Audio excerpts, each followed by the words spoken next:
Alô, bom dia, muito bom dia. Terça-feira, 15 de agosto. Já começamos 7 horas em ponto. Imagens da capital dos baianos e das baianas. Olha lá, Avenida Paralela. É isso aí. E começamos hoje um pouquinho mais tarde. Camila Oliveira, bom dia.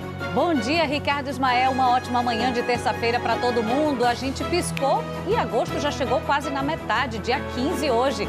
Vamos juntos, já mostrando para você como está nesse momento a capital dos baianos. Pois é, imagens ali ao vivo. Note, há uma viatura da Transalvador que inicia a sinalização de uma das faixas por conta de um cavalo que foi atingido aí. Um acidente envolvendo um animal, um cavalo, inclusive está caído ali no canteiro. E aí, nesse momento, a equipe da Transalvador sinaliza para os motoristas que passam bem ao lado de uma das estações do metrô da linha 2, essa que passa pela Avenida Paralela. Muita atenção, motoristas, embora o animal esteja, ou melhor, né, ali o cavalo atingido esteja sobre o canteiro. É importante redobrar a atenção por aí, porque há uma sinalização sendo feita pela Transalvador. Nesse momento, a viatura está saindo do local, né, Camila? Exatamente, a viatura está deslocando um pouco mais, já que esse cavalo está sobre o canteiro, então não está ocupando uma das faixas. Talvez a equipe da Transalvador não tenha percebido a necessidade de sinalizar por isso. Mas certamente, ao longo do dia, esse animal vai precisar ser retirado daí. Muito bem, vamos lá, vamos adiante. Hoje começamos um pouquinho mais tarde em razão do jogão que a gente acabou de assistir, né?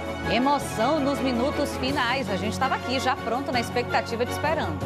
Pois bem, vamos então conferir os assuntos em destaque nessa edição. Olha, está marcada, né, para hoje a audiência de custódia daquele homem que foi preso pelo estupro, por ter estuprado, um estupro seguido de morte, né, do enteado, um bebê de apenas 8 meses. Fael Fernandes chega aqui ao vivo, está acompanhando esse caso terrível. Com mais informações para a gente, Fael, bom dia.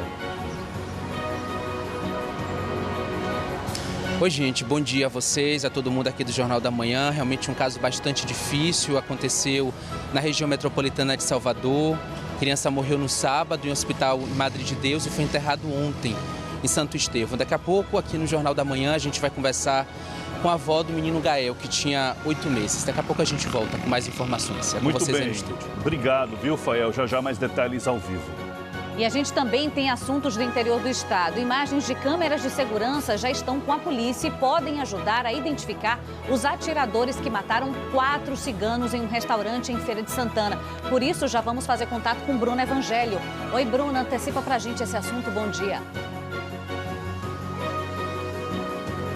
Isso, Camila, bom dia para você, para quem nos acompanha. Isso mesmo, esse crime aconteceu no início da tarde de ontem, aqui na rua JJ Seabra, bem no centro da cidade, em um restaurante que fica aqui no local. Atiradores encapuzados entraram nesse restaurante e atiraram. 3 pessoas morreram na hora, um homem morreu ao chegar no hospital e outras 2 pessoas ficaram feridas, né? Uma pessoa que estava em um restaurante, no restaurante almoçando, e a esposa de uma das vítimas. Daqui a pouco a gente traz esse assunto, porque fora, né, o homem que estava almoçando, as outras vítimas pertencem a uma comunidade cigana ali de Madre de Deus e a polícia investiga esse caso. Daqui a pouco a gente fala sobre isso.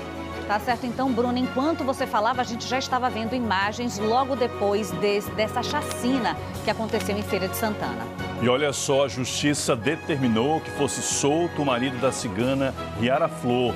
Ele foi apreendido por suspeita de ser o autor do disparo que matou a jovem em Guaratinga, no extremo sul da Bahia. Já temos aqui com as primeiras informações Thaisa Moura, ao vivo de Eunápolis. Oi, Thaisa, bom dia.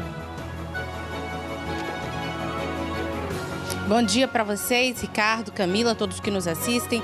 Essa liberação foi ontem. O adolescente estava apreendido no Centro Socioeducativo do Espírito Santo há 18 dias e foi liberado após a revogação da prisão. Esse foi um pedido da defesa do adolescente após a conclusão do inquérito, que apontou o irmão dele, uma criança de 9 anos, como o autor do disparo que matou a cigana.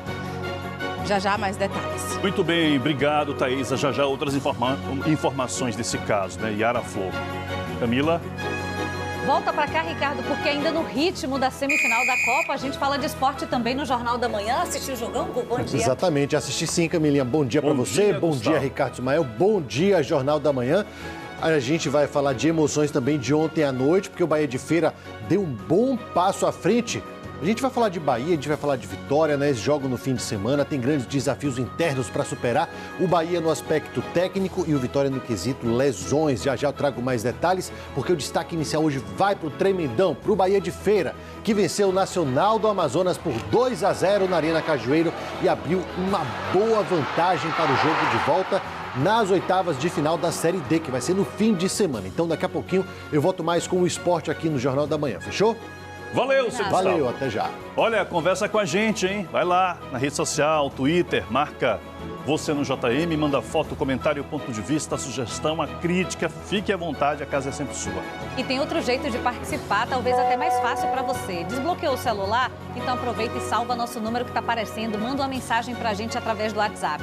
719-8718-6000. Hoje, um pouquinho mais tarde, em 7 horas, e você confere agora, exatamente 7 quanto na tela, aparece já para você. 7:06, cintos apertados, senhoras e senhores. A nave do Jornal da Manhã dessa terça já decolou.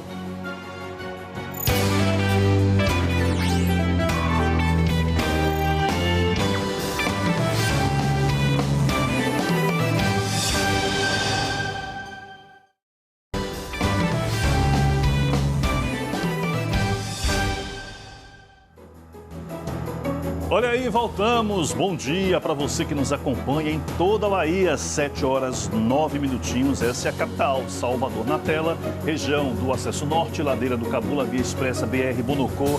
Céu com algumas nuvens, 24 graus. Acertei, Camilinha? Na mosca, acertou em cheio, Ricardo Ismael. 24, a gente pode chegar a 27 hoje com esse céu com nebulosidade variando. Olha, temos muitos assuntos a tratar ao longo dessa edição, entre eles esse aqui. É que está marcada, para hoje a audiência de custódia do padrasto preso pelo estupro seguido de morte do próprio enteado. Um bebê, minha gente, um bebê de 8 meses. Caso terrível, difícil para todos nós, e Fael Fernandes chega aqui já com as informações sobre esta audiência de custódia. Fael, por favor, as informações. É isso, Ricardo. Essa audiência de custódia está prevista para amanhã, desta terça-feira, ali por volta de 9h30. Tem uma informação de que ali na região de São Francisco do Conde, a gente inclusive apurando, porque a família já traz também o detalhe de que pode ser em Candeias, mas vai ser na região metropolitana ao longo desta terça-feira. Esse que foi um caso. Essa morte do menino identificado como Gael aconteceu no final de semana, deu entrada no hospital em Madre de Deus, foi aí que o caso foi ganhando repercussão. A polícia foi acionada diante da forma como o bebê deu entrada, já com corpo rígido, com vários hematomas pelo corpo. A 10ª companhia foi até o local e aí levou a mãe desse bebê e também o padrasto, o companheiro da mãe do bebê, identificado aí como Milton José dos Santos Júnior. A gente tem foto dele. Ele tem 22 anos, foi preso pelo crime de estupro, mediante tortura e também morte. Quem está aqui ao meu lado é Dona Cristina, a avó paterna do menino Gael. Ontem estava no enterro lá em Santo Estevão, não para menos. A família abalada por esse caso, um caso muito difícil, muito duro, da gente inclusive relatar. Queria agradecer pela disponibilidade da senhora falar ao vivo com a gente aqui no Jornal da Manhã. Dona Cristina, que já está emocionada, já chorando aqui, o que é que a senhora, o que é que a família tem de informação sobre esse caso? O neto da senhora morreu no sábado. Morreu no sábado e eu vim clamar por justiça, né? Porque do jeito que ele foi torturado, violentado, espancado e morto, entendeu? A polícia tomar providência, investigar, porque a mãe, que se diz mãe, né? A monstra, igual o assassino, né? Sabia de tudo, viu? Que o menino vivia espancado, ela levou o menino, entendeu? Meu filho viu o menino na quarta-feira, cheio de hematoma. E ela não era boa mãe, ela nunca foi para ser mãe. Eu disse ontem, eu discuti com ela, viu? Eu clamo por justiça, eu quero justiça, eu vou lutar até o fim. Alguém que estiver assistindo, algum advogado que possa acompanhar esse caso, viu? Eu vou agradecer, eu clamo por justiça.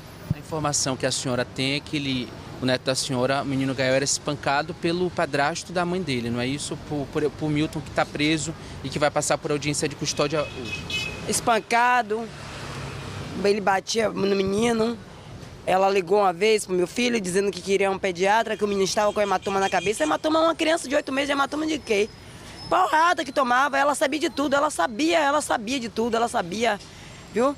A verdade vai aparecer, a verdade tem que ser dita. Ela sabia de tudo, ela sabia que ele tinha passagem pela polícia, sabia do envolvimento dele com a criminalidade, sabia de tudo, ela sabia de tudo, ela sabia. Eu quero justiça, eu clamo por justiça. O filho de Dona Cristina teve um relacionamento com a mãe aí do bebê Gael. E aí eles moravam aqui em Salvador. Depois do carnaval, ela foi para o interior, ali para a região metropolitana, para Madre de Deus. Lá tinha um relacionamento com esse homem, só que de pouco em pouco, seu filho ia lá visitar o seu neto, o filho dele. E aí no último dia 9, agora de agosto, na quarta-feira, o filho dela teve lá e identificou que a criança já tinha hematomas por todo o corpo e toda essa situação 3 dias depois, infelizmente, o menino não resistiu aos ferimentos e morreu. O enterro aconteceu ontem em Santo Estevão. Ricardo, Camila, eu volto com vocês aí no estúdio. Olha, Fael, muito obrigado, viu? Eu queria dar um abraço aqui, se pudesse, né, pessoalmente, em Dona Cristina, a avó paterna da criança, né? Camila, que desabafo, que depoimento cortante. A gente aqui ouvindo e vendo as lágrimas de Dona Cristina e tentando, né? Porque é o que nos cabe, é tentar imaginar o tamanho da dor dessa avó, né? Que muito corajosamente, com muita disponibilidade, vem aqui à TV e faz esse relato, né? E a gente espera que isso seja investigado e que sejam punidos, né? Sejam punidos por essa barbaridade que cometeram contra um bebê de 8 meses. Um bebê de apenas 8 meses. O padrasto, que era namorado da mãe, está preso, que é o principal suspeito de ter praticado essas agressões e também de ter estuprado o bebê de apenas 8 meses, o Gael.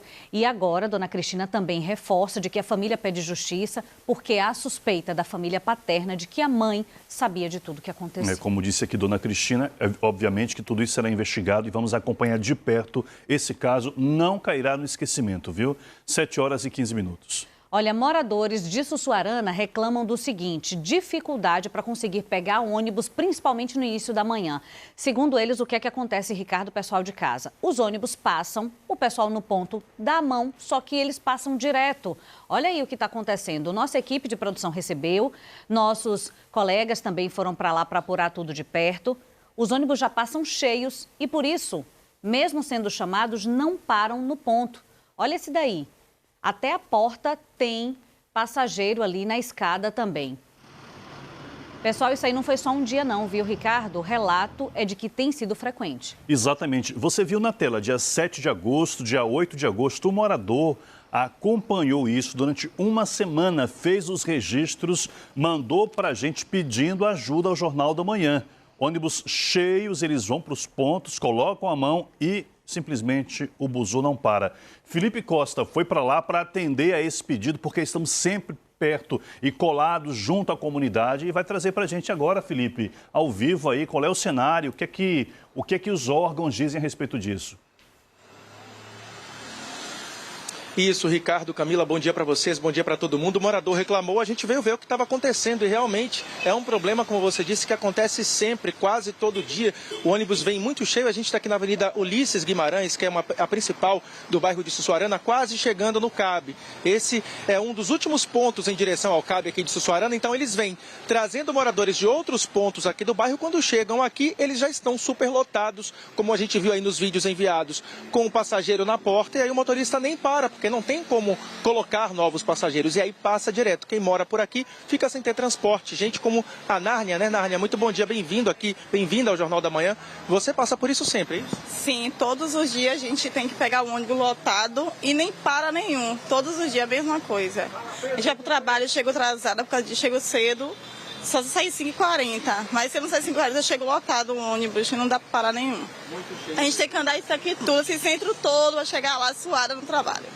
Obrigado, viu? De qualquer forma, que hoje seja um pouquinho diferente. Aqui, por esse ponto, passam 7 linhas de ônibus, viu? Linhas que vão para bairros importantes como Barra, Engenho Velho de Brotas, Itapuã, aeroporto, para a estação de metrô de Pituaçu. Então é um ponto que serve muita gente, que muita gente precisa, mas infelizmente acaba não contando com essa disponibilidade de transporte público. A gente lembra, né, Ricardo e Camila, que Sussuarana já teve 3 ônibus incendiados esse ano. Isso também afetou muito a disponibilidade de ônibus aqui para essa região, por isso tanta dor de cabeça também para esses passageiros. Tentar falar aqui com essa amiga, esperou muito esse ônibus, muito bom dia. Bom dia, esperei uns 20 minutos. Passa muito ônibus direto aqui, já passa cheio? Sim, quando eu chegar aqui já tá super cheio, não dá nem para pegar. Tem que sair bem antes, né? Com certeza. Você vai pegar esse não? Vou pegar esse. Para não fazer você perder seu ônibus. Obrigado pela atenção aí, ó. Essa aí esperou cerca de 20 minutos, disse que realmente é um problema corriqueiro. Hoje não tá tanto assim, viu, Ricardo e Camila, porque, ó, Davi Cerqueira vai mostrar para vocês, tem o pessoal da Secretaria Municipal de Mobilidade por aqui.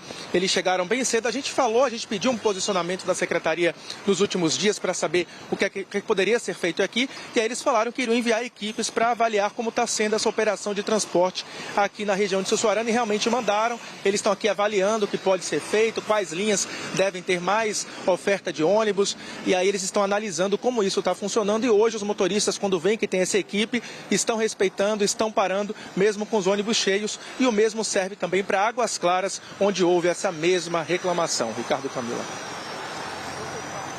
Muito bem, Felipe. Obrigado, viu, pelas informações ali, né, ao vivo, direto do bairro, conversando com os moradores, os passageiros. Mais um buzu vai passando, esse me parece um amarelinho.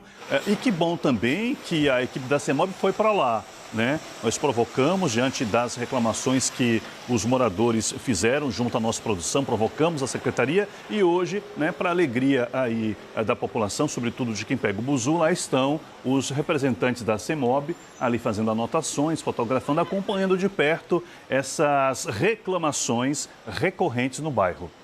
Nós pedimos entrevista à Secretaria Municipal de Mobilidade, mas eles preferiram mandar uma nota dizendo que iriam enviar os agentes, e de fato a gente está vendo ali todos esses profissionais, supervisor, coordenador ali monitorando essa rotina no início da manhã na Avenida Ulisses Guimarães, a principal da Sussuarana. Mas a gente espera que não seja uma ação pontual, que não seja somente hoje, que nos próximos dias também volte à normalidade, o pessoal consiga pegar o buzu por aí. Muito bem, 7 horas e 20 minutinhos, a hora lá partiu escola. Bom, essa hora a turminha já deve estar na escola, né? Já está, né? Tem gente que só estuda de tarde, mas que mandou vídeo. Aproveita também para ver. Partiu Bora escola. ver? Recado de Amanda.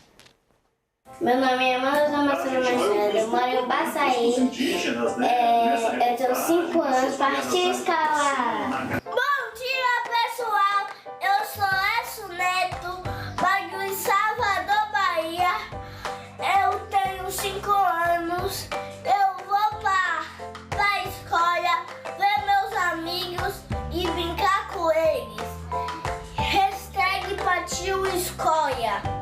Bom dia, meu nome é Liana, tenho 6 anos, estudo no Colégio Rosalvo Rodrigues, hashtag partiu escola. Fui. Meu nome é Luiz Gustavo, eu tenho 4 anos. Aqui no fim, vamos colocar a intervenção. Paralela. Ana. E no bico, aqui é partiu escola. Meu nome é Maria Clara, eu tenho 4 anos. Hashtag partiu escola. Um beijo, Maria Clara. Boa aula para você, Boa filha aula. da Fátima. 7 horas e 21 minutinhos. Vou para a Feira de Santana conversar com Bruno Evangelho. Camila, já está aqui na tela, olha só. Imagens de câmeras de segurança já estão com a polícia e podem ajudar a identificar os atiradores que mataram 4 ciganos em um restaurante lá em Feira. Bruna, portanto, tem as informações ao vivo para a gente. O que é que você conta? O que é que já foi apurado? O que é que já se sabe sobre essas mortes, Bruna? Oi, Ricardo, bom dia para você, para Camila, para quem nos assiste mais uma vez. Pois é, muito ainda a ser investigado, a ser esclarecido, né, Ricardo? A gente, inclusive, tem algumas imagens desse caso para mostrar aí para vocês. Mas só recapitulando, isso tudo aconteceu ontem à tarde, né? No início da tarde, horário de almoço, aqui no centro da cidade, na rua JJ Seabra, num local bastante movimentado, bem conhecido pelos feirenses como Mão Inglesa. Aconteceu em um restaurante que fica aqui nesse local. Pessoas que trabalham aqui no entorno, né, há muitos outros estabelecimentos comerciais por aqui ouviram vários disparos. A informação inicial, né, que a gente tem é que 4 homens encapuzados entraram no local já atirando contra um grupo de pessoas. Mas a nota oficial da Polícia Civil fala em 2 atiradores. Claro que tudo isso também deve ser confirmado aí através das investigações. O fato é que esses atiradores entraram nesse estabelecimento, atiraram contra um grupo de pessoas. 3 homens morreram na hora. Um outro homem chegou a ser socorrido, mas morreu ao dar entrada no hospital. Uma mulher, esposa de uma das vítimas, foi atingida na perna, também está hospitalizada, mas a informação que a gente tem é que ela não corre risco de morte. E uma 6ª vítima, um homem que estava almoçando no restaurante, também foi atingido acidentalmente no braço, mas a informação que nós temos é que ele passa bem. Com exceção deste homem, todas as outras vítimas pertencem a uma comunidade cigana que fica lá em Madre de Deus. Sobre os atiradores, né, eles fugiram do local, né, e a polícia não tem ainda informações sobre o paradeiro deles. Claro que tudo isso deve ser investigado, inclusive a Polícia Civil enviou uma nota oficial dizendo que a Delegacia de Homicídios já está empenhada nessa investigação. E a gente tem uma informação, né, preliminar passada pela Polícia Militar que esteve aqui no local da ocorrência de que as mortes podem ter sido motivadas por vingança. Porém, a gente não tem ainda mais informações sobre essas vítimas que pertencem a essa comunidade cigana. A polícia ainda tem um longo trabalho pela frente para elucidar esse crime. A gente vai acompanhar tudo. Ricardo. Muito bem, Bruna, obrigado aí. Você falava, a gente via as imagens de todo o trabalho, a perícia, né, o isolamento da área, o levantamento dos primeiros vestígios ali e, obviamente, que vamos acompanhar. 3 morreram no local, uma 4ª pessoa acabou morrendo depois, e 2 pessoas também feridas, né, baleadas, mas fora de perigo. Obrigado, Bruno Evangelho. E olha, agora a gente atualiza as informações sobre o caso da morte da adolescente cigana Yara Flor, só que no extremo sul do estado. A gente vai conversar ao vivo com nossa colega Thaisa Moura, que tem os detalhes ao vivo, diretamente de Eunápolis. Oi, Thaisa, o adolescente, marido de Yara, teve a liberdade, então? Teve sim, viu, Camila? Ontem a Justiça determinou aí a liberdade desse adolescente de 14 anos que vinha sendo acusado como principal suspeito de ter matado a Yara Flor no dia 6 de julho em Guaratinga. A prisão dele foi revogada após um pedido da defesa dele à Justiça do Espírito Santo.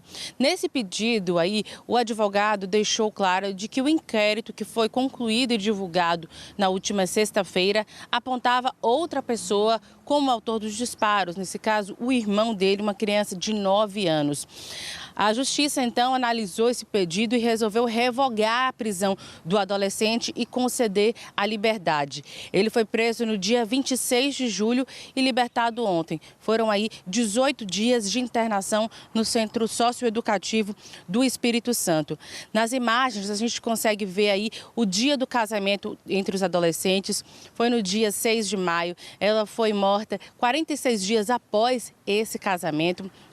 A motivação, a polícia já identificou que foi aí por conta de uma brincadeira entre ela e o cunhado de 9 anos que acabou aí disparando o tiro em direção a ela após uma brincadeira. A sogra de Yara, dona da arma, foi indiciada por homicídio culposo e também por porte ilegal de arma.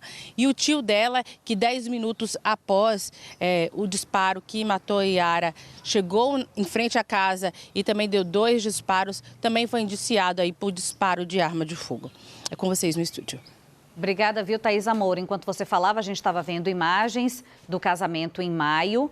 Então, a notícia agora de que a Justiça decidiu pela soltura do marido de Yara Flor, ele que estava apreendido por ser um menor de idade, 14 anos.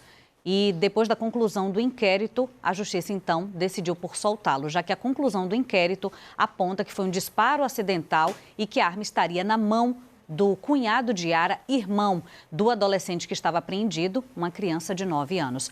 Obrigada, viu, Thaisa? Ricardo. Isso, vamos adiante com assuntos ainda do interior. Olha, no oeste baiano, o tempo seco nessa época do ano, a gente fala bastante disso aqui, não é, Camila? Vem favorecendo o surgimento de incêndios florestais, alguns ao lado de importantes rodovias. Temos aqui na tela a nossa colega Aline Miranda, porque uma carreta com soja que passava ali por um trecho da BA-459, em Barreiras, foi completamente destruída pelas chamas. Então, a Aline chega com as informações e reforçando o perigo, não é? Nessa época do ano. Bom dia. Bom dia, Ricardo. Bom dia, Camila, e a todos que nos acompanham aqui no Jornal da Manhã. É isso mesmo, viu, Ricardo? Como você bem disse, é um período que acaba tendo bastante incêndios florestais aqui na região. Essa carreta passava pela BA 459 ontem, pouco depois do meio-dia, era por volta de 12h30, quando o local estava em chamas. Ele foi fazer uma ultrapassagem de um outro veículo que estava na rodovia, acabou desviando um pouco pelo acostamento e o fogo acabou tomando conta dessa carreta. A gente tem imagens que mostram como ficou a situação deste veículo. O fogo se alastrou completamente pela carreta, a carreta bitrem, que passava ali pela BA 459, sentido a BR 242. É uma importante rodovia porque ali é onde acontece o escoamento da maioria da produção aqui da nossa região, que é conhecida também como o Anel da Soja. Essa carreta pegou fogo completamente, o Corpo de Bombeiros foi acionado, a Polícia Rodoviária Estadual também esteve no local para auxiliar no trânsito ali do local e o Corpo de Bombeiros, que já estava em um outro incêndio em Luiz Eduardo Magalhães, também causado de uma maneira bem parecida, viu, Ricardo? Ontem a gente falou aqui no Jornal da Manhã sobre isso. Um fogo que pegou do lado de um terreno baldio, acabou se alastrando para um galpão de pneus e o Corpo de Bombeiros já estava no local justamente para apagar o fogo, ajudou nesse combate da carreta. Voltamos com vocês aí no estúdio. Muito bem, Aline. Obrigado pelas informações ao vivo, direto de Barreiras. Camila, a gente vai seguir de olho, porque você, inclusive, volta e meia, faz esse alerta sobre baixa umidade e esse risco, portanto, de queimadas lá no oeste, né? Lá está muito seco mesmo, clima quase parecido com o de deserto, porque começa frio o dia, mas rapidamente, assim que o sol sai, esquenta muito e a umidade relativa do ar está bem baixa, ficando até inferior aos 30%. Ontem mesmo teve alerta amarelo do IMET, na previsão do tempo eu vou atualizar tudo, mas continua sem previsão nenhuma de chuva para o oeste da Bahia.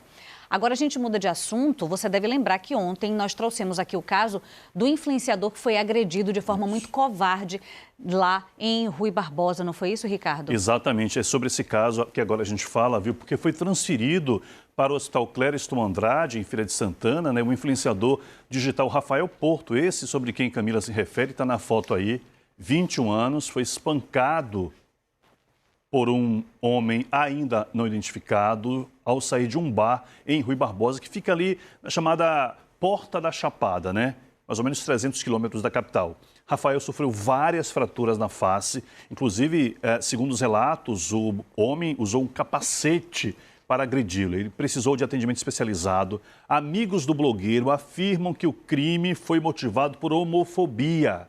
Homofobia é o que dizem os amigos. A Polícia Civil investiga o caso e já está com imagens das câmeras de segurança que poderão seguramente ajudar a identificar o agressor, né?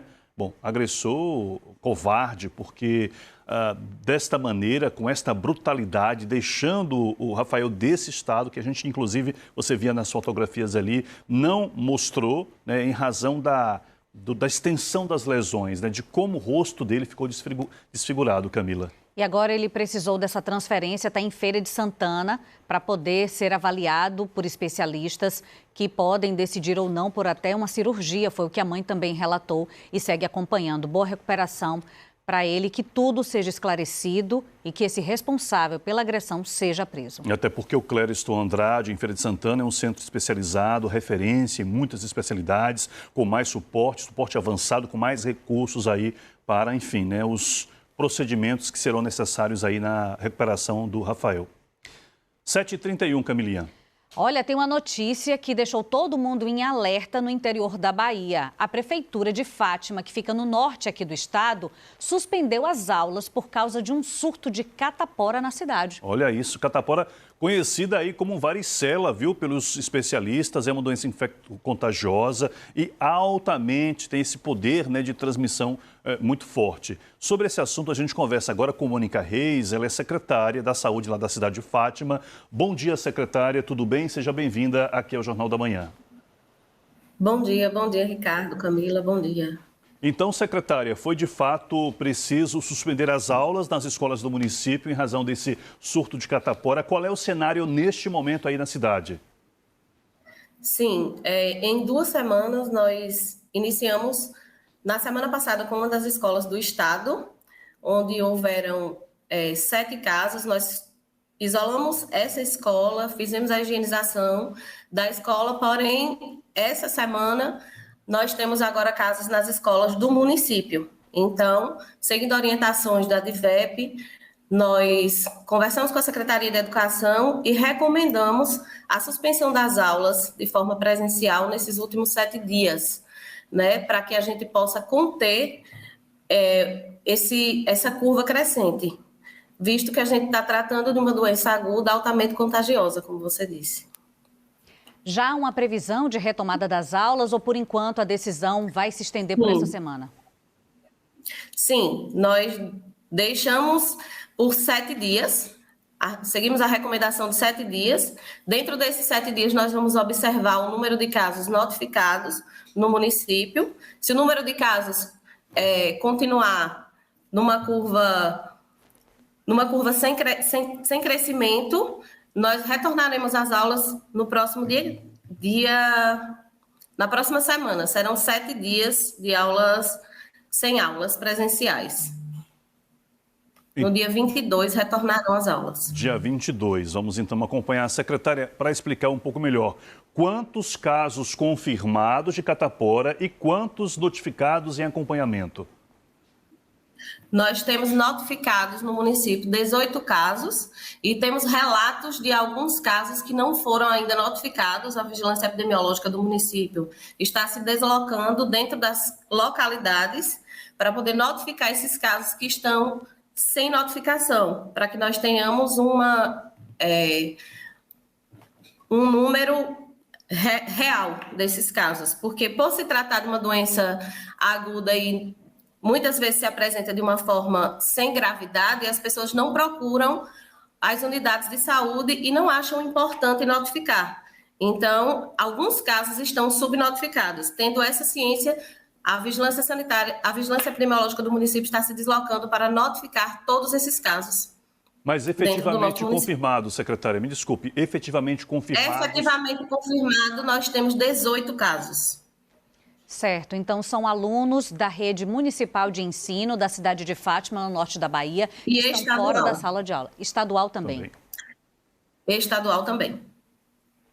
Secretária, nós sabemos que a principal prevenção é a vacina, né? Existem outras medidas, né? Quando há contato com uma pessoa que teve catapora, a higienização das mãos, um certo distanciamento até que os sintomas passem, mas sobretudo e fundamentalmente a vacinação. Como é que está a vacinação deste público-alvo aí no município de Fátima?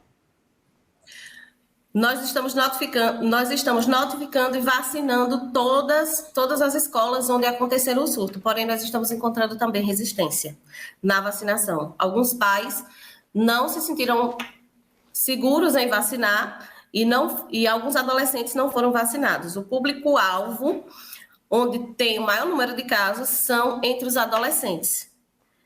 E por se tratar de uma classe muito difícil de conter, a medida da suspensão das aulas foi a melhor forma de frear essa contaminação que nós encontramos. A vacinação ela está sendo distribuída dentro do município, no nosso centro de vacinação, e nas localidades de zona rural, o pessoal da vacinação está indo também para fazer essa vacinação em loco. Muito obrigada, então, Mônica Reis, secretária de Educação do município de Fátima, no norte da Bahia, que participou ao vivo aqui com a gente. Saúde, desculpa, aqui participou do Jornal da Manhã. Só reforçando, então, a vacina que protege contra a catapora, ela é a tetraviral oferecida de graça pelo SUS. Ela protege contra sarampo, cachumba, rubéola e varicela, que é a catapora. Então, é importante mesmo se imunizar. Obrigada, secretária. Boa sorte aí, que esse surto logo passe. Muito obrigado, secretária. Então, como ela já adiantou, possivelmente no dia 22, em se controlando esse surto, esses focos, as aulas serão retomadas lá no município de Fátima. Vamos seguir acompanhando. E agora informação de momento para você que nos acompanha, 7h37. Vamos mostrar que uma região de intensa movimentação em Salvador. Essa daí é a Cidade Baixa, bem pertinho da Feira de São Joaquim. Essa é a nossa imagem da nossa câmera exclusiva do alto. Nesse retorno aí é para poder pegar a Avenida Engenheiro Oscar Pontes. A informação de que, infelizmente, foi encontrado nesse trecho aqui da capital um morador em situação de rua sem vida.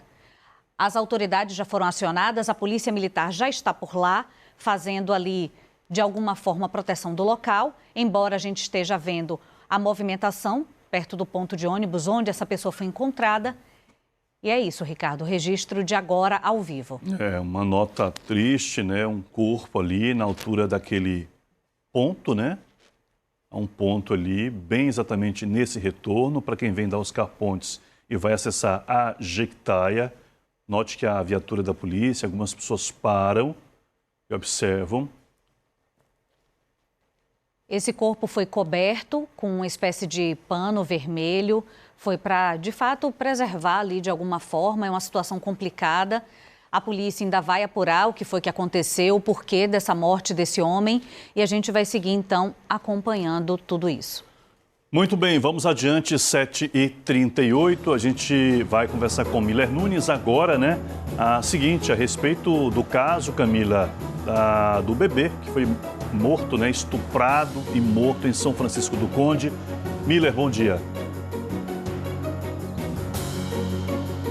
Oi, Ricardo, bom dia para você, para todo mundo ligado no Jornal da Manhã. Nossa equipe chegou bem cedinho aqui em São Francisco do Conde. A gente está falando ao vivo da frente do complexo de polícia civil aqui da cidade. A gente vai falar a respeito da investigação da morte do Gael Gomes dos Santos, um bebê de apenas 8 meses, que morreu no Hospital de Madre de Deus com sinais de abuso sexual e também de espancamento. O padrasto dele é o principal suspeito, está preso e audiência de custódia às 9h30 da manhã aqui na cidade. Daqui a pouquinho no Jornal da Manhã, mais informações sobre esse assunto. Fique com a gente.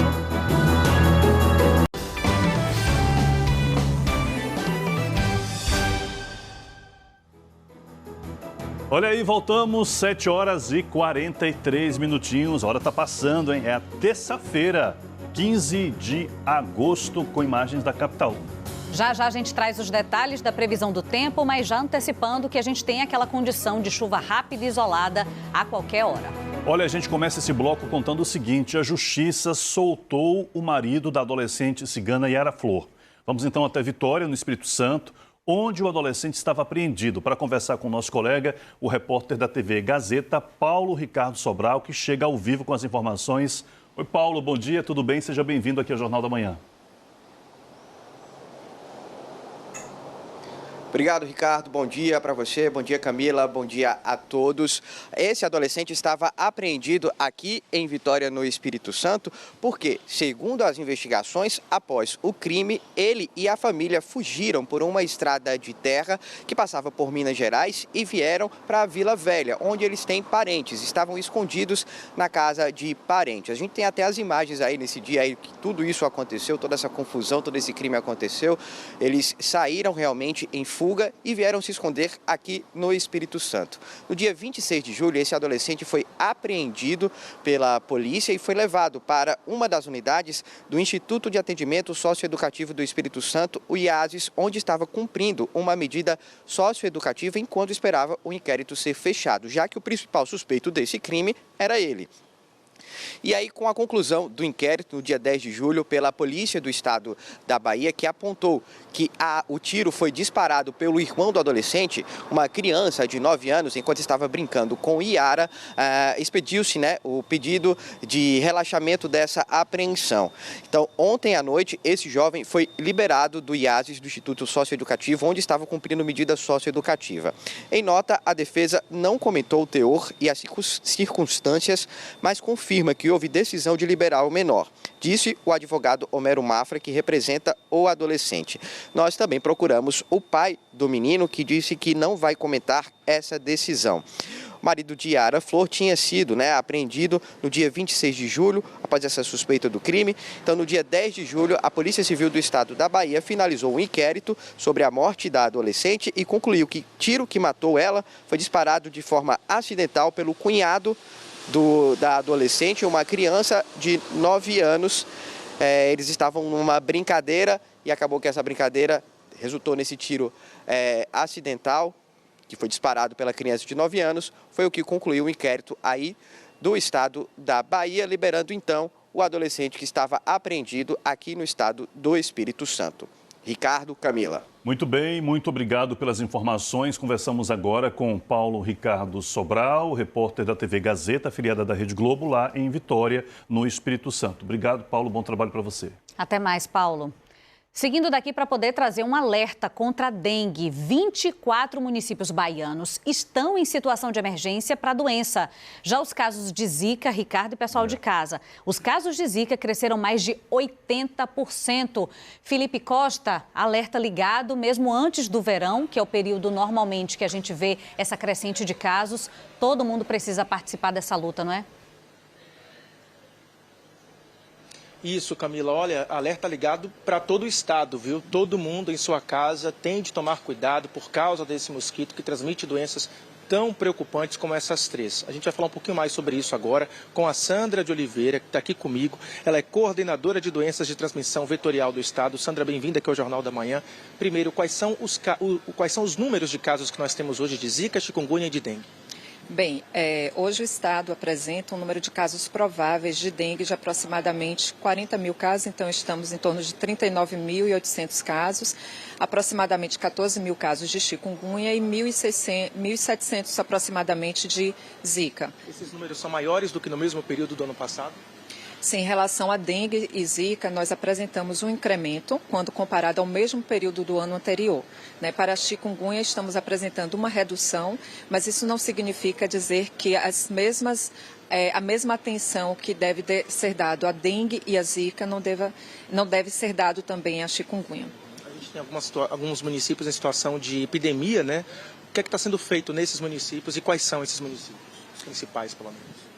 Hoje existem alguns municípios distribuídos em algumas macro-regiões do estado, onde eles se encontram em situação de epidemia para a dengue. Então, esses municípios, hoje nós estamos em processo de enfrentamento e fortalecimento das ações relacionadas ao controle e medidas de prevenção das arboviroses, principalmente na situação do controle vetorial. Então, com isso, estamos em um momento de intensificação e fortalecimento dessas ações em cada território. E hoje nós destacamos frente aos municípios em situação de epidemia, a Macro-Leste e a Nordeste, que apresentam um número de municípios que se apresentam nessa condição. Mas existem outras macro-regiões também que apresentam municípios com essa condição de epidemia. Ali no sul, extremo sul, também tem situações que o sudoeste também preocupa. Sim, em termos de coeficiente de incidência, vamos dizer assim, a partir dos registros de casos notificados das arboviroses, que nós nos baseamos a partir das notificações de casos ocorridos através dos municípios, que são inseridos no nosso sistema de informação. Então, com isso, nós conseguimos entender o comportamento epidemiológico de cada território. Então, com isso, nós fazemos todas as análises epidemiológicas e traçamos se aquele município, a partir desses registros de casos, se encontra em uma situação de epidemia ou uma situação de alerta, e aí fazemos todos os trabalhos de fortalecimento de ações integradas e articuladas juntos aos municípios também. Ok, Sandra, muito obrigado, viu, representante da Secretaria de Saúde aqui do Estado, falando um pouquinho sobre esses casos de Zika, chikungunya e também de dengue, lembrando que todo mundo pode participar dessa luta, Camila e Ricardo. Reforçando esse alerta, agradecendo também a nossa entrevistada, mas reforçando porque além de dengue, Zika e chikungunya, a Zika já ficou comprovado toda a ligação de que pode, em mulheres grávidas, vir a causar risco para o bebê, desenvolvendo microcefalia. Sim. E, além disso, a síndrome de Guillain-Barré, que é outra complicação. Então, a gente precisa mesmo não relaxar, não abaixar a guarda. O agente passa a cada 45 dias, uma vez por mês, mas a gente precisa cuidar. Bota aí na sua rotina, uma vez por semana, passa o olho no quintal, passa o olho nas plantas de dentro de casa, onde pode acumular água, nos ralos também. Muito bem, disse tudo. 7h50, olha o apito. Não teve? Ah, Orelha, tá dormindo no ponto, hein, titio? Bora lá, ele tá na área, Gustavo Castellucci. Ontem deu tremendão, Feira de Santana? Deu tremendão, 2-0, Rick. A partida contra o Nacional de Manaus, claro que ela foi marcada pela homenagem ao atacante Deon, que morreu na última quarta-feira, vítima de um mal súbito durante o treino do Bahia de Feira. E aí ontem, além das homenagens com faixas e tudo mais, foi homenageado com bola na rede, que era o que ele sabia fazer muito bem. Quem acompanhou essa partida? Cris de Lima. Vai trazer os detalhes pra gente. Bahia de Feira 2, Nacional 0.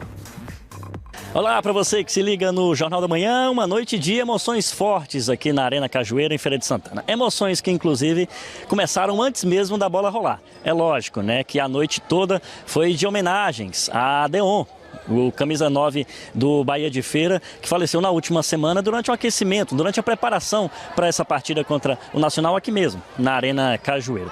Em faixas, cartazes e no telão do estádio ficou muito claro isso, todas as homenagens, todos os carinhos ao eterno camisa 9 do Tremendão.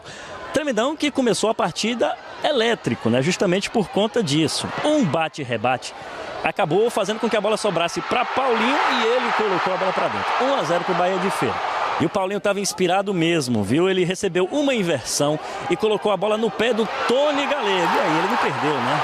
2-0 para o Bahia de Feira. A expectativa é que no segundo tempo o jogo fosse mais aberto, mas pelo contrário, tivemos um jogo muito mais fechado. O Nacional começou a levar mais perigo. E o Canela, hein? Ele recebeu um belíssimo lançamento, fez o gol, mas aí o Bandeirinha deu impedimento. Seria o terceiro gol do Bahia de Feira, mas não foi.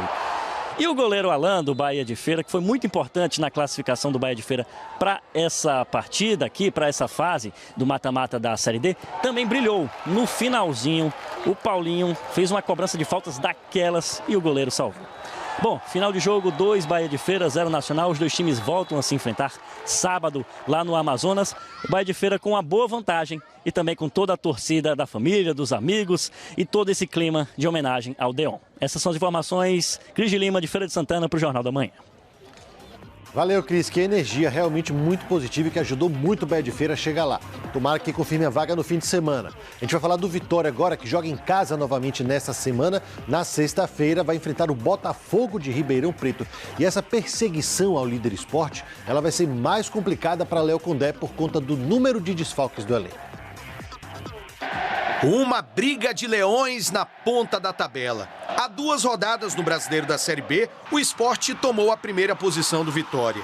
Sexta-feira, o Leão Baiano pode voltar a ser líder, já que a diferença é só de 1 ponto entre as equipes. A gente conta com o apoio do torcedor no próximo jogo contra o Botafogo aí, encher o barradão pra gente sair com a vitória com os 3 pontos aí.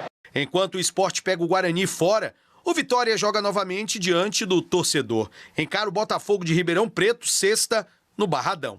O time tem algumas baixas já confirmadas. Os zagueiros Ian Souto e Camutanga, os meias Dudu e Johnny Lucas e o meia-atacante Wellington Nem, todos suspensos. Entra nessa lista também o nome do meia Giovanni Augusto, que teve constatada uma fratura na costela. Ele se machucou ainda no primeiro tempo da partida contra o Ceará. Além da fratura, Giovanni também teve um pneumotórax, que é a presença de ar na cavidade torácica que pode provocar o colapso do pulmão, prejudicando a respiração. Levado para o hospital, o jogador passou a primeira noite na UTI. Ontem foi para o quarto e deve receber alta em 2 dias. Observando essa questão da dor, observando a função respiratória e a previsão de retorno aos trabalhos normais em torno de 6 a 8 semanas. Pois é, essa lista de suspensos e relacionados, Rick, entre os relacionados, na verdade, ela deve aumentar, deve chegar a 10, é o que traz a reportagem do ge.globo.br, entre, claro, os desfalques por lesão e suspensão. Então, aqui, ó, suspensos, Ian Souto, Camutanga, Wellington Nem, Dudu e Johnny Lucas, como a gente viu na reportagem, além dos vetados pelo DM, Railan, Rodrigo Andrade, Osvaldo, Dionísio e o próprio Giovanni Augusto. Vida difícil do Léo Condé, hein? 10 jogadores a menos por suspensão ou por lesão. Quase um time, como diz aqui na reportagem, né? Tomara que dê tudo certo, mas pelo menos ele vai ter o reforço do 12º jogador, que vai ser a torcida, né? Jogo em casa contra o Botafogo de Ribeirão. Vamos falar do Bahia agora? Bora. Né? O Bahia estreia no segundo turno da Série A contra o Bragantino. Esse jogo vai ser domingo na Fonte Nova. E aí precisa vencer para melhorar a situação na tabela, dar aquela revigorada. E para tudo isso tem que acertar a pontaria. falta de gols, aspecto fundamental e que tem contribuído para a atual situação tricolor, mesmo com Renato Paiva considerando que o time esteja jogando um futebol mais convincente. Eu sinto a equipa a melhorar, não traz resultados, é verdade que não traz, mas se olharmos para aquilo que a equipa está a fazer, na minha ótica, está claramente a melhorar. O Bahia tem o terceiro pior ataque do Brasileirão, ao lado de Curitiba e Goiás. Os jogadores do setor estão devendo. Rafael Ratão se salva. Em 2 jogos como titular, já marcou 1 gol. Everaldo tem apenas 3 em 16 jogos. O substituto dele, Vinícius Mingotti, só marcou 1 em 11 jogos, entre titular e reserva. Ademir é outro que oscila entre banco e time de cima e também tem 1 gol. Só que em 22 jogos. Temos sido muito mais equipa, com muito mais ideias, muito mais compacta do que éramos antes, porque temos tempo de treinar e de trabalhar. É mais uma semana que nós temos larga para preparar a equipa, acreditar nas questões ofensivas de volume e de criação que nós temos, melhorar situações de finalização. Tá faltando pontaria no Bahia, viu, Ricardo Ismael? Olha só, 3 gols pelo Bahia na Série A, tem o Everaldo. Ele precisa de 114 minutos para acertar uma finalização. Mais do que um jogo, né? Dá um jogo e 24 minutos para ele acertar o alvo. É muito pouco, principalmente, né, porque é o centroavante do time, a principal esperança de gols, né, deveria ser a do camisa 9, mas ele não vem cumprindo esse papel. Claro que não é culpa 100% dele, a bola tem que chegar para ele também. Enfim, são vários os fatores, tá tudo lá no ge.globo/BA. Valeu. Um abraço. Um forte abraço. Amanhã obrigado, seu Gustavo. Gustavo. Bora lá então, 7h57, Camilinha. A gente vai falar agora de um assalto que aconteceu a uma loja em Valença. Foi na tarde de ontem e terminou com uma luta entre o bandido e o homem que tentou impedir esse roubo. A gente tem imagem disso para poder você conferir. As câmeras de segurança flagraram tudo. Dá para a gente ver o criminoso que entra se passando ali por cliente e aborda a vendedora. Ela entrega um celular a ele, ele leva a mulher para o fundo da loja e em seguida um homem entra e começa a brigar lá com o bandido. Durante essa briga, o assaltante tentou sacar a arma, só que essa arma era falsa, viu? A arma acabou caindo no chão, a gente viu ali no detalhe. Essa briga seguiu, o bandido foi retirado da loja e depois disso ele fugiu.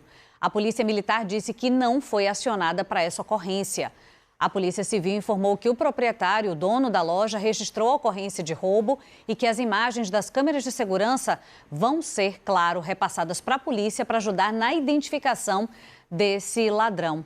O celular da funcionária foi levado por ele. Olha isso, que imagem, hein, Camila? A briga ali dentro mesmo ainda da loja. Na saída, a gente percebe que eles continuam lutando. E aí o momento em que a arma de brinquedo cai, né? Olha isso. Na verdade, uma falsa, né? Isso, uma arma falsa, um simulacro, como eles dizem. Exatamente. E do lado de fora a briga continua. Note que ele consegue arrancar a camisa do ladrão, ó. Sai correndo sem a camisa e também sai ali esta pessoa como se tivesse sido machucado no braço, né? Olha aí. Impressionante esse caso mesmo. Vamos lá, vamos adiante. Temos outros casos aqui. Bandidos tentaram arrombar uma padaria na Rua Tomás Gonzaga, em Pernambués, aqui na capital. E você vai conferir agora as imagens. Esse crime aconteceu na madrugada de hoje. Olha lá, os suspeitos foram flagrados por uma câmera de segurança tentando entrar no local. Eles chegam ali, vão dando aquela volta e tal, tentando entrar. A Polícia Militar disse que foi acionada, fez buscas no local, mas ninguém foi encontrado. A Civil não encontrou ocorrência sobre este caso. Então, bandidos tentando arrombar padaria na Tomás Gonzaga, em Pernambués, aqui em Salvador. Hora certa para você que nos acompanha, 8 em ponto. Agora vamos atualizar a situação daquele gari que estava trabalhando na coleta aqui em Salvador quando foi atropelado. Foi no bairro de Mussurunga, foi no último fim de semana também. Tarsila Alvarindo já na tela para contar para a gente como está esse gari e, além disso, sobre a situação do homem que foi preso, já que o gari foi atropelado por um homem que dirigia com sinais de embriaguez. Não é isso, Tarsila? Isso mesmo, Camila. Isso aconteceu no final de semana, enquanto esse gari trabalhava, acabou sendo atropelado. Olha só, o homem que atropelou esse gari passou por audiência de custódia e teve a prisão em flagrante convertida para liberdade provisória. Ele também teve que pagar uma fiança no valor de 4 salários mínimos, pouco mais de R$5 mil, de acordo com o Tribunal de Justiça. Lembrando que a pena para quem pratica lesão corporal culposa na direção é de 6 meses a 2 anos de prisão e também suspensão ou proibição da licença para dirigir. Sobre o estado de saúde desse gari que estava trabalhando quando foi atropelado, recebemos a atualização de que ele vai precisar passar por uma cirurgia, porque ele teve uma lesão aí no pé direito. Ainda não há informações sobre a previsão de alta, mas o estado de saúde dele, de acordo com o boletim médico, é estável. A gente segue acompanhando esse estado de saúde e a qualquer novidade a gente traz aqui. Agora, o fato é que este homem acusado aí de atropelar este gari vai responder em liberdade, mas não achem que não vai acontecer nada. Ele vai responder em liberdade, mas o processo segue aí rolando até que haja aí uma decisão final da Justiça, que pode ser de 6 meses a 2 anos de prisão ou a suspensão ou proibição aí da licença para dirigir, de acordo com o encaminhar do processo. Eu volto com vocês no estúdio, Ricardo e Camila. Isso mesmo, bem pontuado, Tarsila. Exatamente por isso que a gente vai seguir também de olho nesse assunto para saber o desenrolar do processo. Muito bem, vamos lá, 8h02. É uma terça-feira que começa, minha gente, com mais um caso de violência. Uma mulher foi morta em frente a uma loja em Tancredo Neves agora há pouco. André Silva está por lá, está no local, chega com as informações.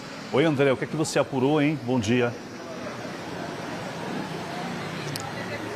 Ricardo, bom dia a você, bom dia a todos. Olha, uma situação que deixou todos aqui apavorados, esse é o termo, apavorados, todos assustados. É uma mulher, nós não temos ainda a identificação desta mulher, mas segundo moradores, pessoas que circulam, trabalham por aqui, esta mulher seria uma pessoa que trabalha, mãe de família, tem filhos pequenos. Há uma outra informação de que ela teria ido levar os filhos na escola, estava voltando para casa e foi morta aqui na rua direta de Tancredo Neves. É uma rua de intensa movimentação, vocês podem ver aí. É uma rua de muitos comércios, tem loja de depósito para construção, tem supermercado, tem padaria, rua de intensa movimentação, de trânsito inclusive. E esta mulher foi morta aqui, segundo pessoas, há relatos de que foram pelo menos 5 tiros. Nós não temos ainda essa confirmação. A polícia foi chamada, chegou alguns minutos depois deste assassinato e o corpo dela foi levado há pouco numa viatura da Polícia Militar. Repito, o corpo estava aqui, foi levado numa viatura da Polícia Militar. 2 viaturas da Polícia Militar chegaram até o local. Em uma delas, o corpo foi retirado da via. A gente não sabe exatamente por que essa decisão. Algumas pessoas falaram que é por conta da movimentação na via, da dificuldade de acesso com essa comoção, com essa situação aí desta morte. Mas a informação é essa, inicial. Inclusive, nós estávamos fazendo uma reportagem sobre a questão da tensão, da preocupação das famílias em levar filhos à escola, em bairros onde existem relatos de violência, existem números que comprovam esta violência. E dentro de uma escola onde nós estávamos, são várias escolas municipais, escolas estaduais nessa região aqui de Tancredo Neves, também Arenoso, dentro de uma escola chegou a informação de que uma pessoa tinha sido morta aqui na rua direta de Tancredo Neves. As mães que estavam chegando com filhos para deixar na escola, já assustadas, algumas não quiseram sair de dentro da escola, outras já estavam querendo levar os filhos embora. Então é essa a situação, não sabemos ainda a motivação deste crime. A polícia esteve aqui, mas apenas retirou o corpo do local. Agora, claro, vai ser necessário uma investigação da Polícia Civil. As pessoas preferem não falar, sem mostrar o rosto, sem ser diante das câmeras, conseguir conseguimos algumas informações, inclusive essa de que é uma pessoa que trabalha e que estava indo, possivelmente teria deixado os filhos na escola, estava voltando para casa. Não se sabe se foi um assalto ou alguma outra motivação, mas foi um susto para esses moradores aqui do bairro de Tancredo Neves. Ricardo e Camila. Isso, André, assusta os moradores de Tancredo Neves, assusta a cidade como um todo, a todos nós, né? Mais um caso de violência, mais um crime muito violento. Já entramos em contato com a polícia militar em busca de informações para saber, enfim, outros detalhes, como ocorreu, que se sabe até agora, que já apuramos, é isso que a Andréa Silva trouxe para a gente. 5 tiros, pelo menos, que atingiram esta mulher, uma mãe de família, estaria voltando da escola onde deixou os filhos, quando foi então atingida e morta. Rua direta de Tancredo Neves.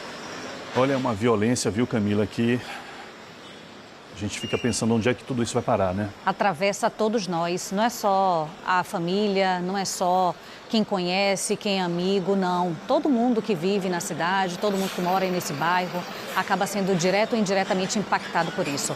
Nós já entramos em contato com a PM, como o Ricardo bem pontuou, estamos aguardando esse retorno. Assim que chegar qualquer novidade, a gente traz aqui. Mas agora a gente vai ao vivo para outro ponto de Salvador, onde nesse momento a Polícia Militar está fazendo a preservação de um local porque foi encontrado o corpo de um morador em situação de rua caído no chão. Ainda não se sabe a causa da morte, mas a notícia de que era um homem e já foi acionada a equipe do Departamento de Polícia Técnica para poder fazer a remoção. É aí, bem perto do retorno, em frente à Feira de São Joaquim. Para você entender bem, Rildo de Jesus está mostrando essa região. Tem 2 viaturas da Polícia Militar e o corpo acabou ficando caído ali. Do alto a gente percebe na nossa câmera dividida, num abrigo que parece ser de um ponto de ônibus. É um abrigo improvisado de ponto de ônibus. Exatamente aí nesse retorno para quem passou pela Feira de São Joaquim e está querendo retornar no sentido calçada. É uma manhã que começa movimentada, obviamente, na feira, mas a polícia está ali para poder fazer a preservação até que chegue a equipe do Departamento de Polícia Técnica, Ricardo. E claro, para que se entenda, a partir do início das investigações, as circunstâncias da morte desta pessoa, né? Pelo que já foi informado, uma pessoa em situação de rua, de vulnerabilidade, encontrada morta, caída no chão, aos pés de um ponto de ônibus improvisado. Colocou-se ali sobre o corpo uma espécie de um tecido vermelho, né? Enfim, cobriu-se o corpo.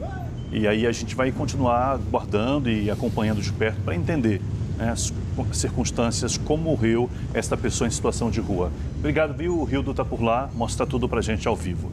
Mas agora vamos voltar a falar de outros assuntos, né, outros temas aqui. Quero ver, Fael Fernandes está na tela. Ele vai falar para a gente que a Secretaria Municipal da Promoção Social e Combate à Pobreza prorrogou até o dia 11 de setembro, atenção, até 11 de setembro, prorrogado o prazo para o recadastramento do auxílio moradia. Fael, por favor, conta para a gente por que este prazo foi prorrogado. Olha, esse prazo foi prorrogado justamente para que as pessoas consigam se organizar, quem ainda não conseguiu fazer esse recadastramento faça, porque assim se assim não for feito, esse auxílio vai ser cancelado, ou seja, a pessoa que recebe vai deixar, portanto, de ter o recebimento desse auxílio. Quem é que ganha esse auxílio? É um auxílio que é disponibilizado de modo geral para as pessoas que perderam o imóvel numa situação de calamidade pública, por exemplo, que perdeu o imóvel durante o incêndio por causa da chuva, ou ali porque está em vulnerabilidade social, ou é uma pessoa em situação de rua. Então, esse benefício é disponibilizado, esse auxílio moradia. Nesse momento, nesse prazo até 11 de setembro, não é o novo cadastro, é o recadastramento, justamente para que as pessoas que já têm o benefício comprovem ali que estão aptas a continuar nesse banco de dados, e é sempre que a secretaria responsável por essa etapa, por esse recadastramento, também consegue atualizar o banco de dados, saber se aquela pessoa precisa ou não desse auxílio e, quem sabe, colocar mais gente aí para receber o auxílio moradia. Tem algumas recomendações, algumas orientações. Dependendo aí do perfil da pessoa, é preciso ir para uma unidade ou procurar um centro de referência. Por exemplo, quem está em vulnerabilidade social precisa procurar os centros de referência de assistência social, conhecido como CRAS, ou os Centros de Referência Especializados de Assistência Social, os CREAS, nesse caso da vulnerabilidade social. Quem está em situação de rua ou está em vulnerabilidade social, aí precisa ir direto no POP, aqueles POPs que tem espalhados aqui pela capital baiana, ou procurar os núcleos de ações articuladas para a população em situação de rua, que é o NUA. Nesses casos, são necessários alguns documentos. Por exemplo, além do documento com foto, um RG, uma carteira aí de habilitação, é necessário levar o contrato de locação do imóvel, ter o CPF da pessoa, a cópia da RG e também o CPF do locador. No caso da questão de calamidade pública, por ter perdido o imóvel pela chuva, aí nesse caso precisa ir direto na Codesal, porque é um auxílio que é liberado através da Defesa Civil de Salvador, ou ligar para o número 199. A gente faz esse alerta, esse recadastramento foi prorrogado até o próximo dia 11 de setembro. Eu volto com vocês aí no estúdio. Muito bem, obrigado, viu, Fael? Então, atenção, minha gente, até 11 de setembro, prazo prorrogado para o cadastramento do auxílio moradia. Tem um caso que a gente está acompanhando aqui desde cedo, já trouxemos aqui, inclusive, a palavra da família, mas agora a gente volta a falar sobre o caso do bebê que foi estuprado e morto. A suspeita é de que, pelo padrasto, a equipe de Miller Nunes se deslocou logo cedo aqui para a região metropolitana. Ele está em São Francisco do Conde e vai conversar agora com o delegado que está à frente das investigações. Oi, Miller, com você. Bom dia de novo. Oi, Camila, bom dia novamente. Então, antes de conversar com o delegado, deixa eu contar essa história. O Gael Gomes dos Santos, de apenas 8 meses, morreu no último sábado. Ele estava internado no Hospital de Madre de Deus. Quando ele deu entrada no hospital, já estava desacordado.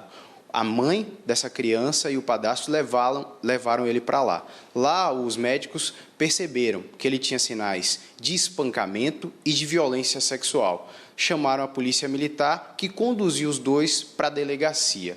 O delegado, Dr. Ítalo Melo, que está aqui com a gente, resolveu prender em flagrante o padrasto, Milton José dos Santos Júnior, de 22 anos. Ele ainda está preso aqui na delegacia, isso porque era a pessoa que estava responsável por Gael nesse dia. E logo depois, o delegado teve acesso a áudios que mostram essa criança chorando bastante, que dão sinais de que ela já sofria violência desde a última quarta-feira, dia 9, e que a mãe possivelmente estava conivente, sabia dessas violências. Vou conversar agora com o delegado.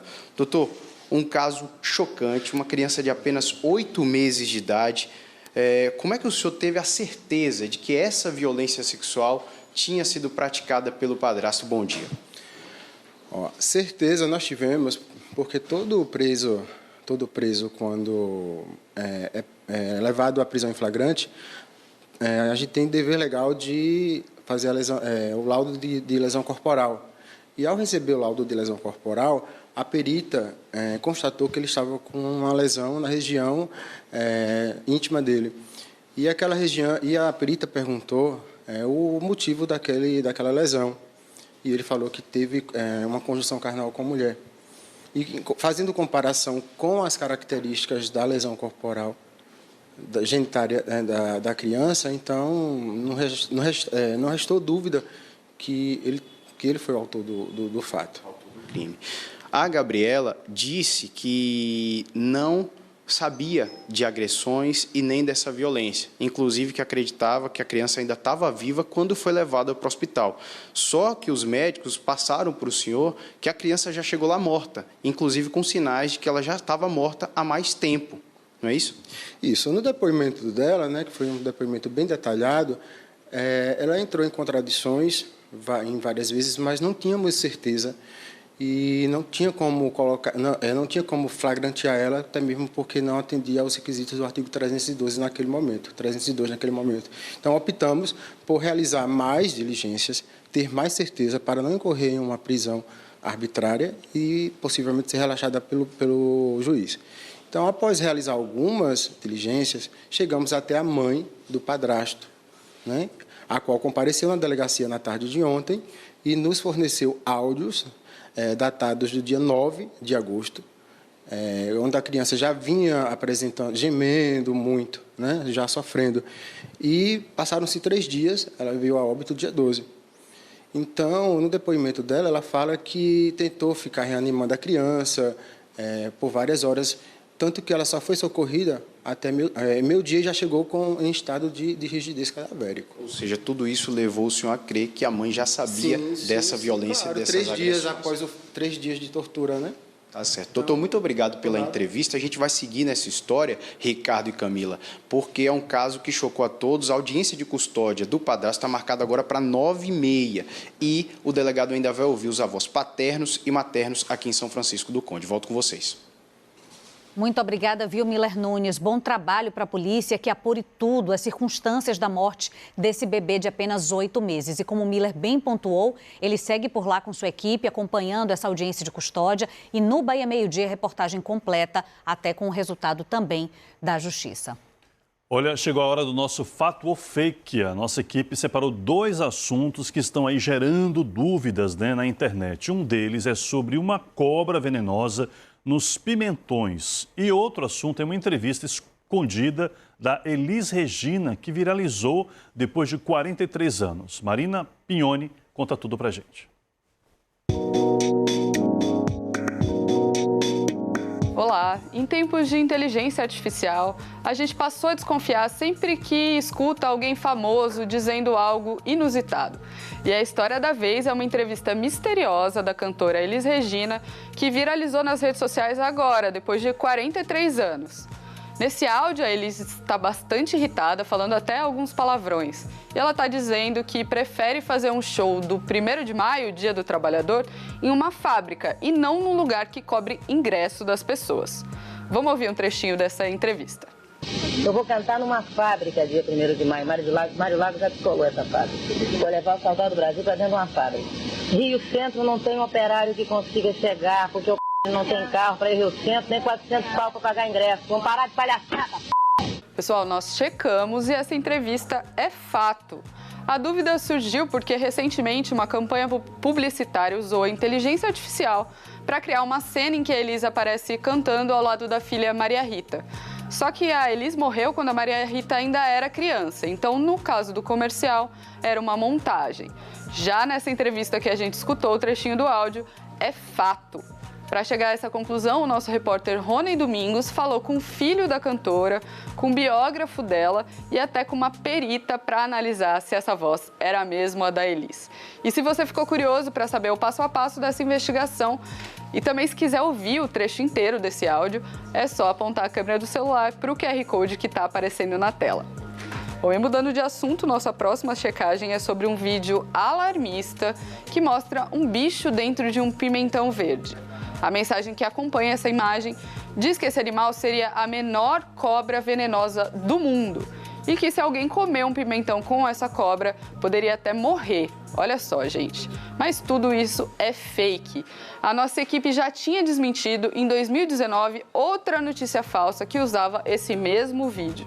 E um especialista esclareceu que o bicho que aparece na imagem é um verme parasita de insetos, mas ele não é perigoso para humanos.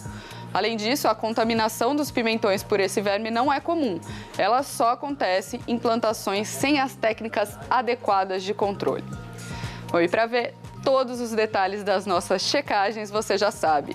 É só entrar lá na página do Fato ou Fake no G1. Até a próxima. Olha, essa fábrica de fake news daí trabalha a gente, hein? Desmentir, mas é o nosso papel, estamos aqui para isso também, para mostrar o que é verdade. 8h19. Agora a gente traz a notícia sobre um vereador da cidade de Muritiba, Rubens Fonseca, que sofreu um sequestro relâmpago ontem à noite. Ele foi levado por homens armados. Quem tem os detalhes é Tarsila Alvarindo e já vai contar para a gente. Esse vereador já foi localizado, Tarsila? Já sim, Camila, a gente tem imagens sobre esse caso. Esse sequestro aconteceu ontem, por volta das 9h da noite. O vereador foi sequestrado por 3 homens que estavam em um veículo na região do entroncamento de Muritiba com a BR-101, no sentido Feira de Santana. O vereador estava na companhia de um amigo quando foi abordado, mas apenas ele foi levado. Os 2 homens desceram do veículo, arrastaram o vereador para esse veículo e seguiram em direção à Feira de Santana. Metropolitana. Logo após o sequestro, a polícia foi informada e começaram as buscas ali por toda a região. O vereador foi encontrado na região próxima à Pedreira.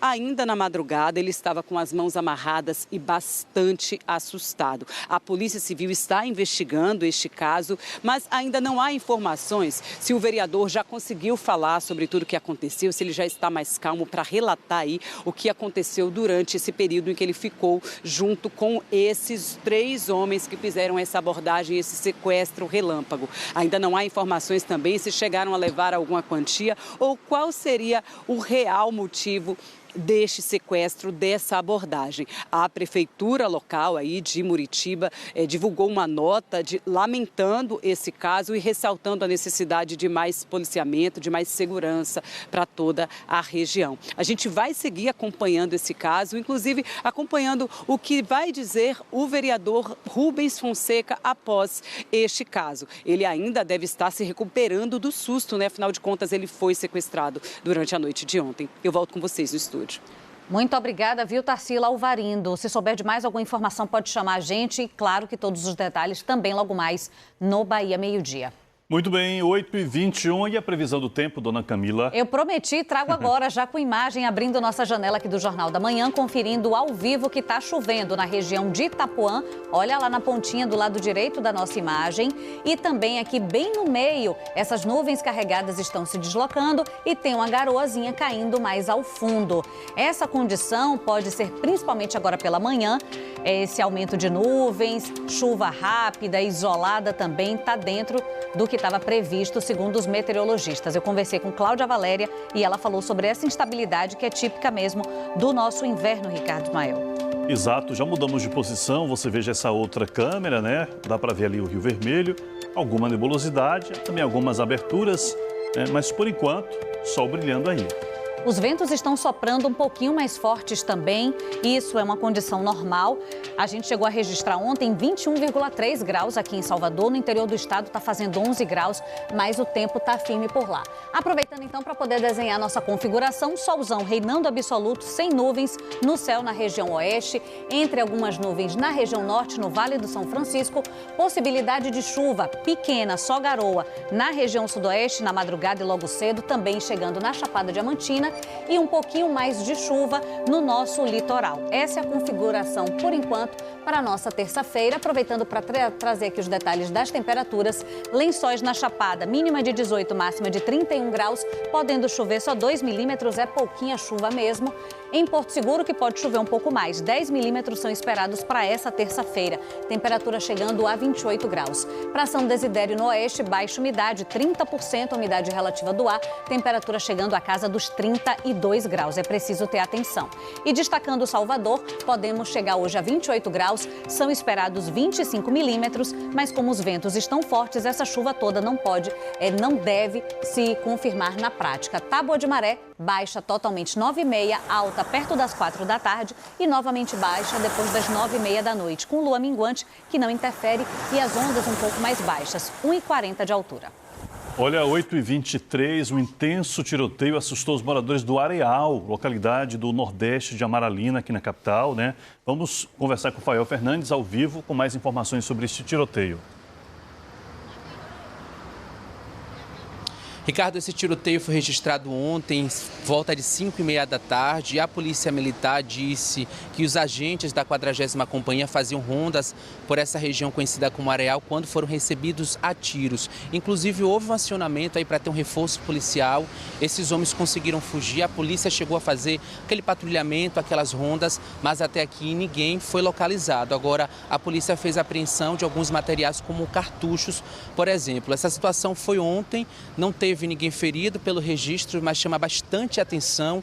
5h30 da tarde, o horário que as pessoas estão caminhando, voltando para casa, o comércio ainda está ali a todo vapor e as pessoas foram surpreendidas. A gente está agora em agosto, mas a gente lembra que julho foi um mês bastante violento em Salvador e também na região metropolitana, de acordo com o Instituto Fogo Cruzado, que faz o mapeamento da violência armada. Para você ter uma ideia, foram mais de 180 registros de tiroteio, desse total 151 pessoas foram mortas e 36 ficaram feridas. A gente está falando de Salvador e também da região metropolitana. E o último registro de tiroteio, o mais recente, portanto, foi ontem no nordeste de Amaralina, por volta de 5h30 da tarde. Não tem ninguém preso e também não há registro de feridos. Eu volto com vocês. Muito bem, Fael, obrigado. A gente segue acompanhando esse caso aí no Areal. Camila, bora para a Feira Livre? Bora sim, você aí de casa está precisando abastecer sua despensa? Presta atenção, viu? Tem que pesquisar porque a banana da terra, o limão e também o tomate tiveram mudança no preço. Subiram os preços. A gente vai para a feira para poder fazer essa pesquisa. Ô Felipe, subiu quanto? Conta pra gente. Subiu, viu? A gente está aqui na Feira das 7 Portas, mas claro que não foi só aqui, em outras feiras, nos supermercados também. Olha só, aqui na Feira das 7 Portas, esse cacho aqui, são quantas bananas aqui? São 14 bananas da terra. Aqui antes era R$5, até 2 semanas, agora está R$6,50. O quilo é esse cacho aqui? O quilo, viu? Isso aqui vai dar bem mais porque é o tamanho. Olha o tamanho dessas bananas da terra aqui, são caprichadas. E esse saquinho aqui de limão estava saindo até por R$2, até 2 semanas, agora, ó, R$5. A Meire é feirante. Meire, conta pra gente, a Bahia quer saber por que os preços estão subindo da banana da terra e do limão. Ó, da banana é porque o tempo frio, né, acaba sendo que ela não amadurece rápido, ela acaba ficando um pouco mais cara, né, porque não amadurece, então não vem pra cá pra gente de uma maneira mais rápida, né. E o limão é por causa da estiagem, sempre nesse mês de agosto, setembro, ele sempre sobe mesmo, não tem por onde correr, sempre esse preço. Já se sabe que nessa época sobe. E de onde vem? O limão vem de onde, por exemplo? O limão vem de Cruz das Almas. Aqui pertinho, né? Isso, pertinho. E a banana da onde? Daqui da Bahia? Banana daqui da Bahia mesmo. Isso. Então esse clima interfere. Você falou também do tomate, né, Camilinha? Olha, o tomate, ele tá variando. A Meire estava aqui me contando. Tem semana que o tomate vai mais caro, tem tomate que tem semana que fica mais barato. Essa semana tá mais barato, tá R$4 o quilo, é isso? Isso, essa semana baixou. A semana passada, inclusive, estava R$7. Agora abaixou um pouquinho mais. Agora amanhã já é dia de feira de novo do Ceasa. A gente não sabe se vem com um pouquinho preço mais alto de novo, né? Porque tá variando muito, muito mesmo. Por que será que varia o tomate? É porque tá vindo de fora, tá sendo exportado. Aí tem essa coisa. Nossa, imagina. Tem consumidor por aqui, vou tentar bater um papo, Meire, com alguém aqui para ver se o pessoal percebeu. Minha amiguinha, bom dia, tudo bom? Ela já correu de mim, será que é aquela lá de dentro? Pode ficar aí, Davi, que eu vou lá tentar falar aqui com essa consumidora. Bom dia, tudo bom? Percebeu que a banana da terra tá mais cara? Olha, Tá mais caro. Tá. E o limãozinho que a senhora gosta para temperar as coisas? Também. Mas tem que levar, não tem jeito, né? Não tem jeito, a gente tem que levar. Hoje aí na cestinha tem o quê? Deixa eu dar uma olhadinha. Ó, ela não tá levando nem limão, nem banana da terra. Ficou de fora, ficaram de fora. Pois é. Tá bom, vai pagar aí suas compras, vou lhe deixar em paz. Consumidor tá percebendo, viu, Camila e Ricardo? Muita gente já deve ter sentido. Meire, obrigado também. Mostra a Meire ali pra gente encerrar nossa participação com ela que nos ajudou. Com vocês aí. Tá bom, Felipe, obrigada. A gente passando o olho sempre nos preços dos produtos, Ricardo. Por falar em passar o olho nas mensagens, agora também participação na tela. Muitas participações aqui, o pessoal comentando vários assuntos. Kleber, bom dia. Até quando vamos conviver com tanta violência? Meu Deus, todos os dias tem corpo na nossa cidade. Socorro, segurança pública. Kleber se refere a 2 notícias que trouxemos. Um morador em situação de rua encontrado morto perto da Feira São Joaquim e aquela mulher que foi morta lá em Tancredo Neves. Carlos fala aqui sobre uma outra situação também trazida hoje. O sistema precário de ônibus em Sussuarana é um problema de décadas e a mobilidade urbana está agora no local para ver o que está acontecendo. Isso é um tremendo descaso com a população. O pessoal foi para lá hoje, pelo menos, parece que está regularizado. João Carlos, este problema do transporte coletivo de Salvador é crônico. Quem mora entre o fim de linha e o destino final fica sem pegar ônibus nos horários de pico. Pois é. Valeu, obrigado aí, João, pela sua participação e pela opinião também. Obrigada a todo mundo que mandou mensagem. Hoje foi mais tarde, mais curto, mas amanhã a gente espera normalmente aqui no Jornal da Manhã. Às 6h. Vem aí, Bom Dia Brasil, 11h45 tem o Bahia Meio Dia. Um abraço, até amanhã.